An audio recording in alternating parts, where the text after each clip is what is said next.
Hello दोस्तों, स्वागत है आप सभी का पद्मा स्टडी में। तो आज हम लोग इस वीडियो में साइंस के 30 एमसीक्यू क्वेश्चन को डिस्कस करने वाले हैं।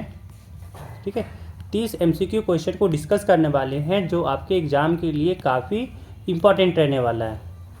ठीक है, तो सबसे पहले फटाफट से अगर आप हमारे चैनल पर नए हैं तो सब्सक्राइब कर दीजिए चैनल को, वीडियो को लाइक कर दीजिएगा। चलिए क्वेश्चन पे चलते हैं। पहला क्वेश्चन यहाँ पे है कि उत्तल दर्पण द्वारा बना प्रतिबिंब सदैव होता है, तो इसका आंसर हो जाएगा चौथा नंबर सीधा। ठीक है, चलिए अगला सवाल देखिए। कह रहा है कि गोलीय दर्पण का फोकसांतर उसकी वक्रता त्रिज्या का कितना गुना होता है, तो वक्रता त्रिज्या का आधा होता है। ठीक है ना, r बराबर होता है 2f, तो f यहाँ पे हो जाएगा r/2 है ना, तो r का क्या हो गया, आधा हो गया। यहाँ पे इसका आंसर दूसरा हो जाएगा। चलिए अगला सवाल कह रहा है कि अवतल दर्पण की फोकस दूरी होती है, तो इसका आंसर हो जाएगा तीसरा नंबर ऋणात्मक होता है फोकस दूरी। अगला सवाल देखिए कि हजामती दर्पण के रूप में किस दर्पण का उपयोग होता है, तो इसका आंसर हो जाएगा पहला नंबर अवतल, है ना। इसी चीज़ को जो पूछा गया था इस बार, जो 2025 का सवाल क्वेश्चन था, जो पेपर आपका रद्द हो गया था, उसमें पूछा था कि दाढ़ी बनाने के लिए कौन से दर्पण का उपयोग किया जाता है ना।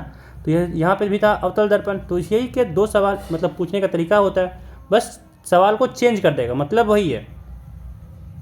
चलिए अगला देखिए। कह रहा है कि गोलीय लेंस मुख्यतः कितने प्रकार के होते हैं, तो इसका आंसर हो जाएगा दूसरा नंबर दो प्रकार के होते हैं। ठीक है, एक उत्तल एक अवतल। चलिए अगला देखिए। कह रहा है कि उत्तल लेंस द्वारा वास्तविक आवर्धित प्रतिबिंब बनता है जब वस्तु स्थित होती है, तो 6 का आपका आंसर हो जाएगा दूसरा नंबर f और 2f के बीच। चलिए अगला सवाल देखिए। यहाँ पे कह रहा है कि जब प्रकाश की किरण हवा से कांच में जाती है तो वह मुड़ जाती है।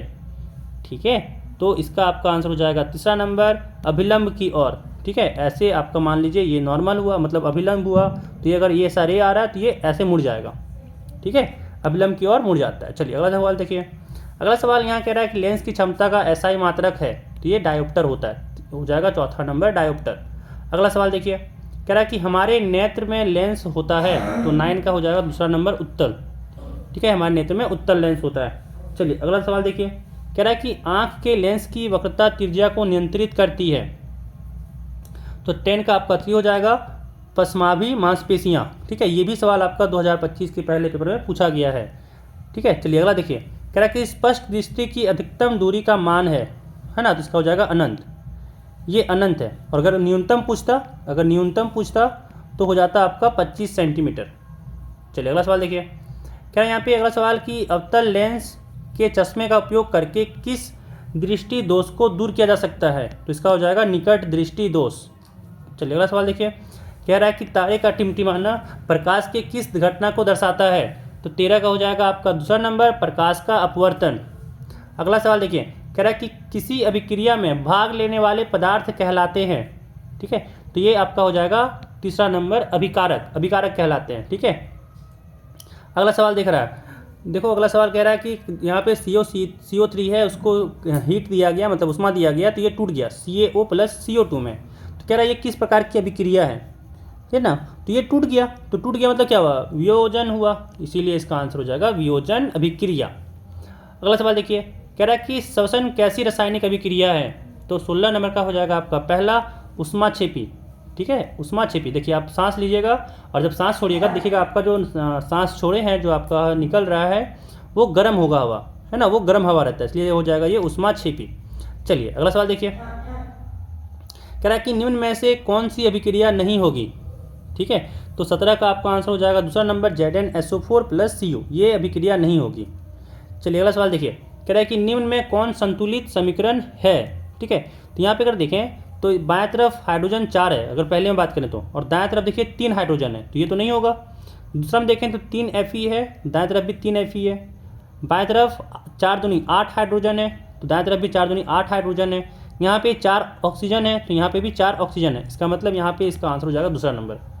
तो 18 का आपका दूसरा नंबर हो गया आंसर। चलिए अगला सवाल देखिए। अगला सवाल कह रहा है कि अभिक्रिया जो है वो ZnO में जब हम लोग कार्बन ऐड किए तो ये बना ZnCO में किसका ऑक्सीजन होता है ना, किसका यहाँ पे ऑक्सीडाइजेशन हुआ, तो 19 का आपका आंसर हो जाएगा दूसरा नंबर कार्बन का। ठीक है ना, कार्बन का ऑक्सीडाइजेशन हुआ क्योंकि ऑक्सीजन उसके साथ जुड़ा है।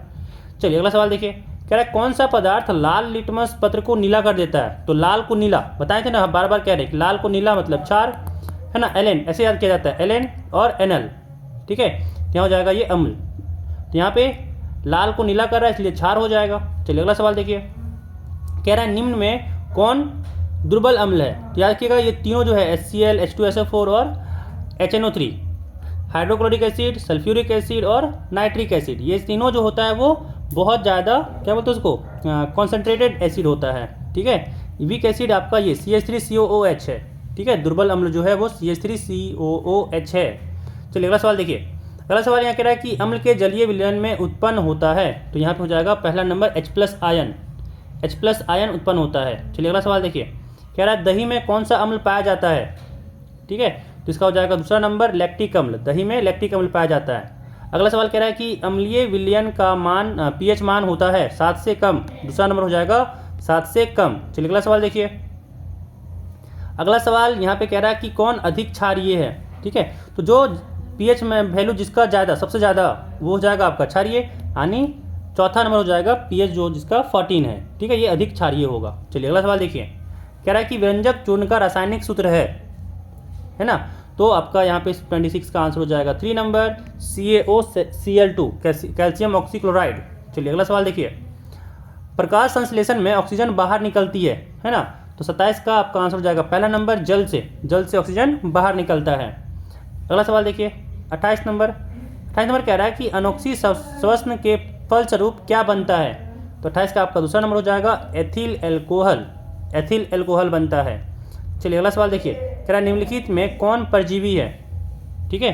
तो 29 का आपका आंसर दूसरा नंबर हो जाएगा प्लाज्मोडियम। चलिए अगला सवाल देखिए, 30 नंबर सवाल कह रहा है यहाँ पे कि रुधिर के तरल भाग को क्या कहते हैं, ठीक है। रुधिर के तरल भाग को क्या कहते हैं, तो इसका आंसर हो जाएगा पहला नंबर प्लाज्मा, इसको प्लाज्मा कहते हैं, ठीक है। तो यहाँ पे आपका 30 क्वेश्चन था, 30 क्वेश्चन कंप्लीट हो गया। इस वीडियो में बस इतना ही। खूब ख्याल रखिएगा अपना, मिलते हैं फिर अगले वीडियो में।